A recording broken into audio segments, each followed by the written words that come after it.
How do you feel when people ask you if you still have money, if you're broke, are you struggling? I don't think I've ever been asked that question before. If I'm struggling, if I'm broke, if I have money. Well, I'm not broke. Well, that has not happened yet. Lord Jesus, please let that shit happen. But, you know, that's the only thing I can say is that, of course, I'm not there, but yeah. So you're good. Yes. You know that I know that I can love you. No,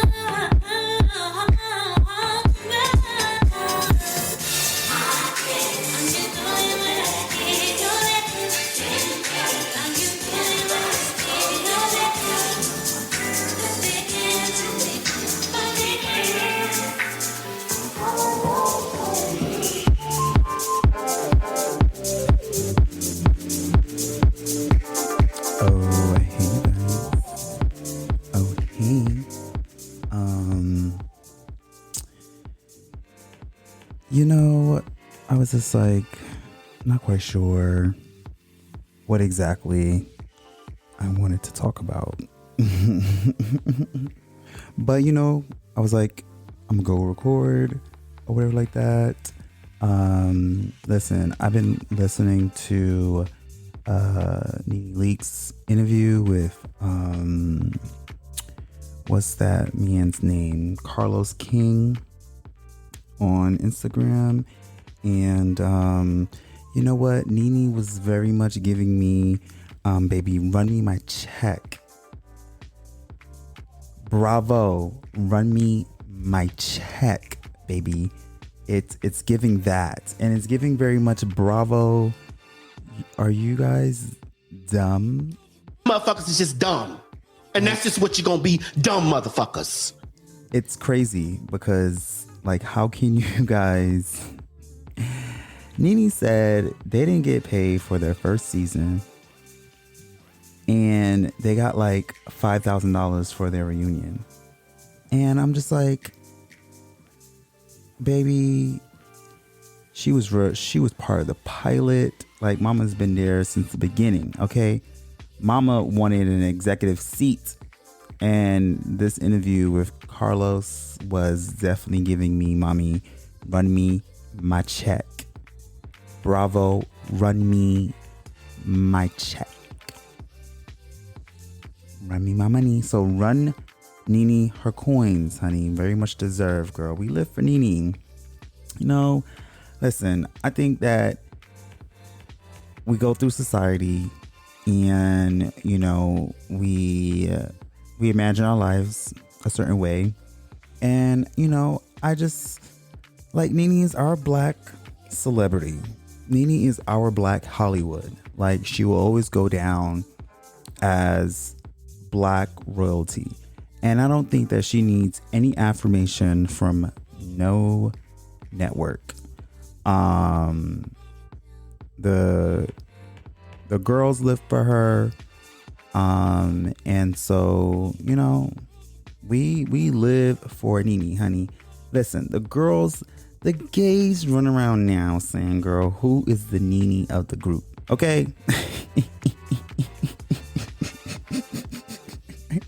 Who is the Nene of the group? The girls, everybody want to be Nene, okay? And not everyone can be Nene, girl. Not everyone is capable. And most of the time, the girls that are saying that they Nene, girl, most likely ain't Nene, child.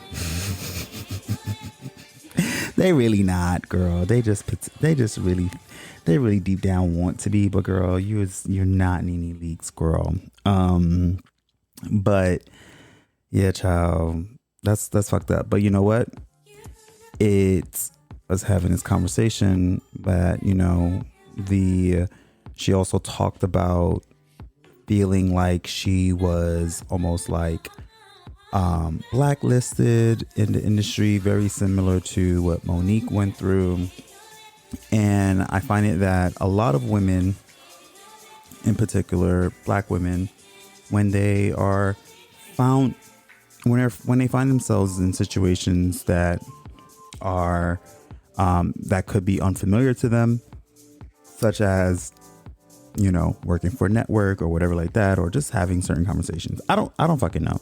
But I can truly say is that all industries do not like loud black women. If you're going to do something, they don't want you to be barking at them. Okay? White people never want you to bite back. And that's something that I've had to learn, just like in the workplace in particular. There's a certain way that you handle certain individuals. And I think that just listening to her interview, I think that kind of played a part into her feeling like she was blacklisted. I'm sorry she had to go through that. But, you know, I just wanted to say that, you know, Nene is our black celebrity, in my opinion. That's how I feel. And she doesn't need that validation from them.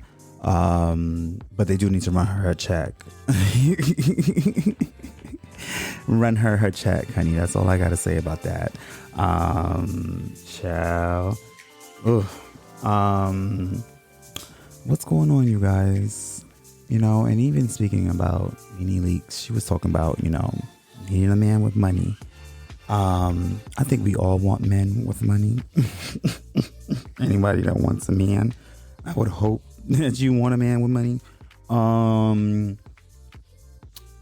And, you know, she was saying that she needs a man to make more than her, is what she was saying. And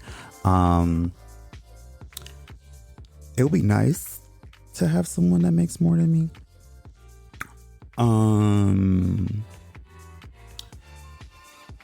So that way they can take care of the bigger bills.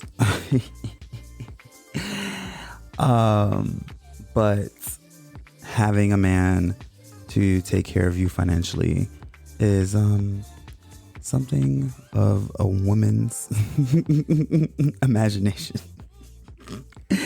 Our society now, honey, we ain't just taking care of women. Women are going to work, okay? Women are no longer really being housewives. Most women are working. And I'm sure there's some women out there that would love to stay at home and be a housewife.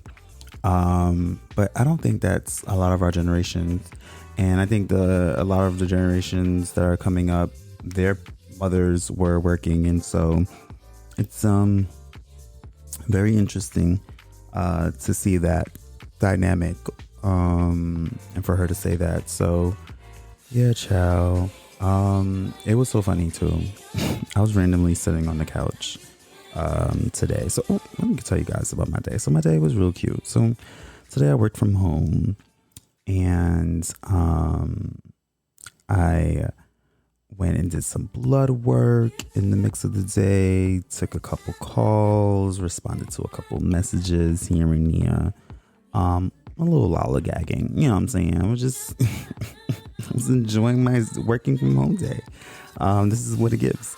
And I had, after work, I decided to go get me some tacos and a drink or two at 626 Lounge in Jersey City. And so went over there, scooped over there, girl, real quick. Had me I had 4 tacos, actually. Tacos were okay. It was decent. And I had me a little drink or whatever. Stayed up there for like maybe an hour and a half. Then I came back, and I was just chilling on the couch. And I was like, bitch, I think it's time for some new dick.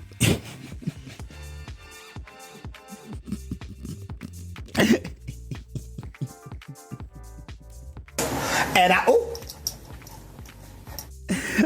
really do think it's time for some new dick. So I was just when I was like, y'all ever just sit there and be like, it's time for some new dick. You know what I'm saying? Like some new dick energy in your life. Sometimes, you know what I'm saying, especially in your single stages of life, this is just my opinion. when you're in a single stage of life and you are also in your whole phase of life, there just comes moments throughout that and throughout the weeks and months that, you know, new dick is necessary. New dick should be coming along, new energy, a different flair, a different vibe. And, you know, it keeps things balanced. It keeps you not getting used to one particular dick or falling in love with the dick. I think that's what it is too. You gotta be mindful when you're single. Don't fall in love with the dick. Okay? That's when you get dickmatized, and you don't want to get dickmatized when we single and in our whole phase. So you just gotta keep some new dick in rotation every now and then, like every couple of months, you know what I'm saying? You just get you a new piece, you know what I'm saying? And you make that a little consistent. And then you have the girls in rotation. I mean, I think that's how it should work, personally. Keep the girls in rotation, ultimately. But yeah, I was just like, it's time for some new dick. I was on Hinge or whatever like that, and I was checking the scene and seeing what it was given. But also at the same time, like, you know, I can really use some good sex right now.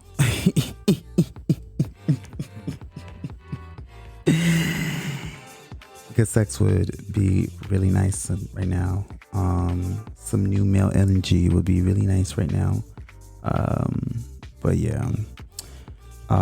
What else has been going on, you guys? You know, I've just...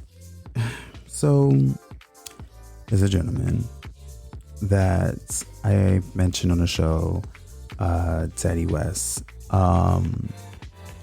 It's interesting. So recently I started to follow him on IG and Twitter. And I did this, I did this mostly, I feel like, for him. He brought it up. He was just like, you want me to follow me on Twitter or nothing like that? And I'm like, you want me to follow you on Twitter? So I followed him on Twitter. And so, baby, I get the scrolling, like this blunt. I get the scrolling through the Twitter, whatever like that. And I'm like, what did I got myself into, honey? What have I gotten myself into? Child. So here's the thing. Daddy West was, when I met Daddy West was on this, you know, wanting to get into poly and being a committed man, a married man, and, you know, adding a third person, adding a boyfriend, wanting a boyfriend ultimately. And so I became the candidate. But in the mix of, you know, that and getting to know him, you know, there's been some moments of, you know, I think between him and his spouse where they were going through their differences.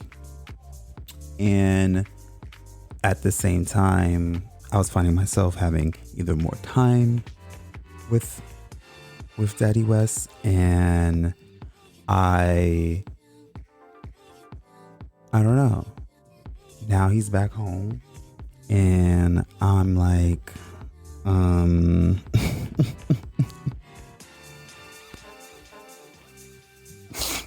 shit done changed.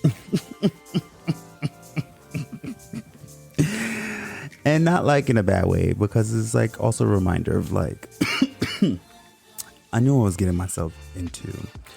And it was just like a moment of like getting used to something new and then it going back to where it was before. Because when I met him, it wasn't like I was seeing him all the time. But while he was not home, you know, we were hanging out more and I was seeing more of him. And so I missed that. And so strolling through, you know, the IG page and seeing him and his spouse, I was just like, asking myself, like, girl, what the fuck am I doing? What the fuck am I doing? It's a fucking married man. Yeah. I just girl.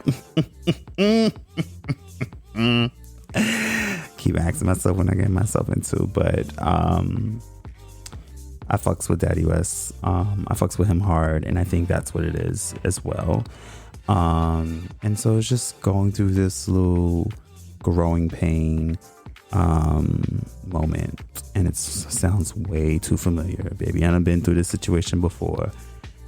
Child, dealing with somebody who was in a committed relationship with somebody else. Why me? I think I enjoy the fact that I may not have access to them all the time.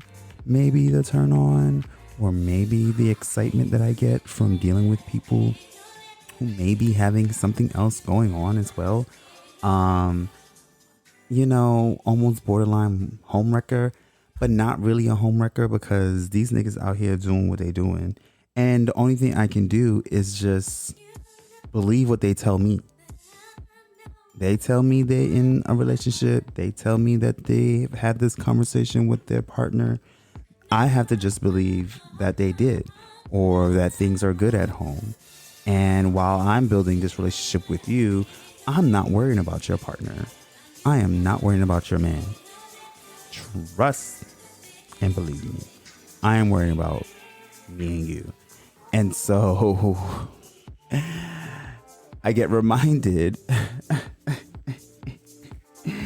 that people have a whole nother life, a whole nother home to go to with someone else. And so very interesting. I remember the last situation.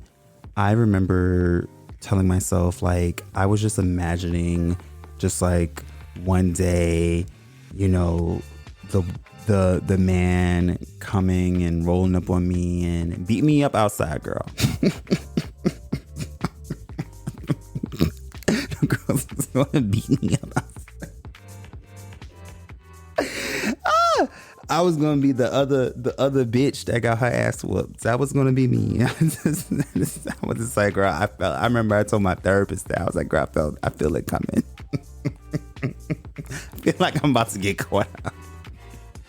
And he's just about to come get me, because I've been sleeping with that man.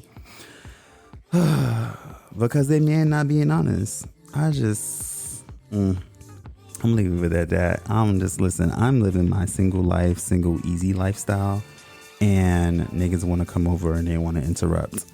I'm just saying. All right, so I do have a question for the crowd. So there was a moment of where I was just like, yo, the homie can definitely get it. Mm-hmm. The homie can definitely fucking get it. Like, why waste my time with you when I can get the homie kind of shit? How y'all feel about that? How do y'all feel about dealing with someone knowing that either their situation is not as stable as it should be, and whatever that may be, and knowing that they have a friend who is single and stable, that why would I not take that opportunity? I'm just saying.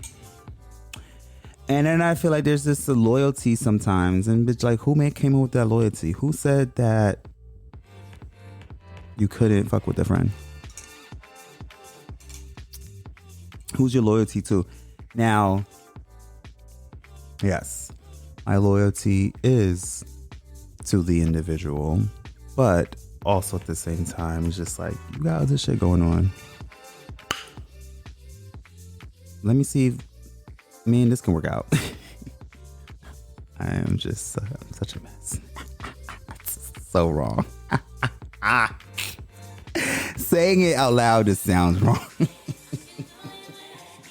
And messy. But fuck it. The friend can get it too. That's all I'm saying. The homie can get it too, baby. Okay? The motherfucking homies can get it too. That's what we're gonna name this episode. The homies can get it too. The fuck? New dick. Homies can get it too. New dick. Oh, you guys. All right. I'm gonna leave y'all with that. But y'all know before I go, there's always that moment, bitch, when I was in my motherfucking Tesla. Barbie gang. And when I was in my black Barbie, this is the motherfucking song that I'm like, I got to motherfucking play on the show. And so here it is. I hope you enjoy it. Until next time. She said she can't get over me, and me can't get over she. Anyhow, I wanna make you a wine up on me, so yeah, me fall in love. Me buy you a ticket to Barbados. Yeah, me fall in love. Hello, pretty little pussy, I'm coming back. I'm coming back. I'm comforter, I'm loving it. Yo, wine, you a told me on. You for play mini skirt when you sit down. At school, me name, me no silly damn. Been over like Serena, Wimbledon. Take off your G-string for the soda land. Matter fuck, make a soda land. Squeeze up your breasts in any land. Me no care if a silicone, girl. I wanna make you a wine up on me, so I'm falling in love. Me buy you a ticket to Barbados. Yeah, I'm falling in love. Tell your pretty little pussy I'm coming back. It I'm coming back. It I'm comforter. I'm loving it. She tell me she love eat banana. Me walk on the side like the farmer. Take her on a date, go a Ghana. Me and her watch money talks pan the plasma. She tell me she love give me heady now. And she no love fuck on the bed now. Yeah, want because sunny now. Now you a bunny now, girl. I wanna make you a wine up on me, so that me fall in love. Me buy you a ticket to Barbados. Yeah, me fall in love. Hello, pretty little pussy, I'm coming back. I'm coming back. I'm a comforter, I'm loving it. Now, yo, wine, you a told me on. Beef up your mini skirt when you sit down. At school, me name, me no silly time. Been over like Serena, Wimbledon. Take off your G-string for the soda land. Matter fuck, make a soda land. Squeeze up your breasts in any land. Me no care if a silicone, girl. Me no want you a wind up on me, so fall in love. Me buy you a ticket to Barbados. Fall in love. Yellow, yeah. You are my coming back. You are my comforter. I'm loving you, baby. Why you are wine back?